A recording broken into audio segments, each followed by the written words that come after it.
Morning guys. Today I just want to show you my automatic chicken waterer that I made last weekend. Took me a couple days through a couple trial and errors and trying different things and trying to think how I was going to make it, and it didn't cost too much. I bought these chicken water nipple things off Amazon. I believe it was like $12 for a bag of 10, using these little things right here. So as the chicken taps this, they get the water out of it. Fairly simple to install.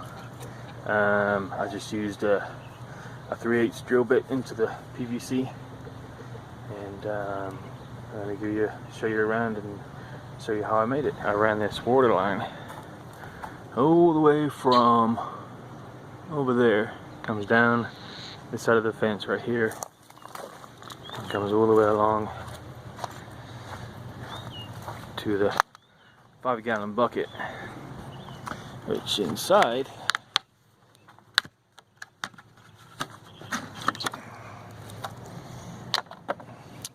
I put a regular swamp cooler valve right here, and the excess water line I just ran inside the bucket and ran it back out into the valve. And then I made this kind of support for it right here, because that's about 2.5 gallons of water, so it's about 20 pounds. And then ran it down. I just used I believe it's inside is a 2-inch to a 1.5 inch threaded, and I just used some silicone to seal it right here. And then it comes, this was the wrong piece, so I had to make a little kind of fit in right here. This is just a 2-inch union, and then from a 2-inch to 1.5 inches, and then into a coupler, just so if I need to ever take the dripper system off to clean it out or whatever, need to replace it or something, then it's just quick and easy. This is one of the added things I kind of added as I was going along. So I made a couple trips to Lowe's, and then so this is 1.5 inch Schedule 40 PVC to a 90-degree elbow. And then right here I believe I have 7 drippers. I just got these hangers. I think they were like $1 each or something, and some scrap wood just to bring it out from the fence. And this was another, as I was going, complication that I didn't figure for this, but it actually worked out better doing it this way. So I have 7 drippers, and they just kind of tap on it right here, and then it can get water. Eventually I'll put some kind of gutter down here to catch any drips. Maybe I will, maybe I won't. And then on the other end, if you're gonna make this, I would strongly suggest you have a clean out valve. If ever you needed to clean it out or flush it on a hot day like this, the water does get warm in there. I will eventually put some kind of insulation around the pipe and around the bucket to try and keep it as cool as possible. This just helps you drain out any water if you need to. It actually feels pretty cool in there right now, since I have the cover on top of it. And then this part right here, during the winter I will eventually cut this off and have a pipe running back to the bucket with a fish tank pump to keep the water constantly moving during the winter, and that will be hooked up to a submersible heater like you put in the fish tank with a thermostat controlled outlet. I believe it comes on at 35 degrees and turns off at 45 degrees, so the water inside in theory should never freeze.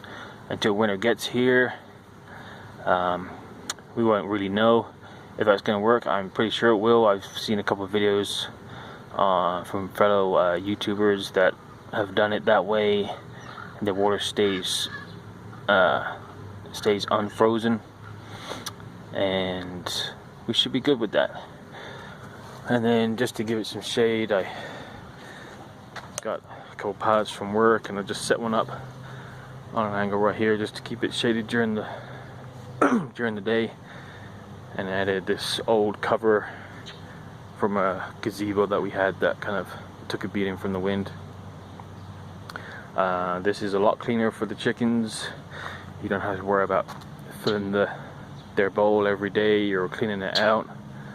You don't get all the green stuff in there like you do when the bowl is sitting out there in the sun for a couple days. Cleaner, it's always full, easy to drain out. I strongly suggest this. If I did it again, it probably wouldn't take me so long. I've learned a few lessons from this. Yeah, just give it a try. Post any questions in the bottom, and try and answer them as best I can. I'm no chicken expert, and one thing I would suggest is when you're threading these in, pull this part off, and then you can put a socket on here and use a cordless drill and a low torque just to get the thread started. The first couple ones I did, they were kind of hard to get started, but once you put them in a drill with a socket, you thread them right in, and then you can finish them off with a ratchet, just so you don't strip the threads. And I haven't seen any drips or leaks or anything. This thing is only under pressure from the gravity of the water in the pipe. So I think I've watched a couple of videos and people have used like 3/4 inch PVC for right here, and there wasn't enough pressure to keep these valves closed to stop them dripping, so I would recommend 1.5 inches. I don't know that any bigger than that would be worth it. I don't think so. And yeah, so that's my chicken water. Always clean, always full, you never have to clean it out.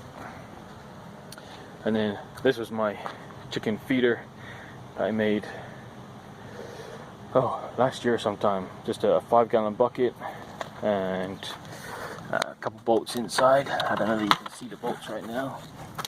Yeah, there's a couple bolts in the bottom there, and this will hold about probably 10 pounds of feed, maybe 15 pounds.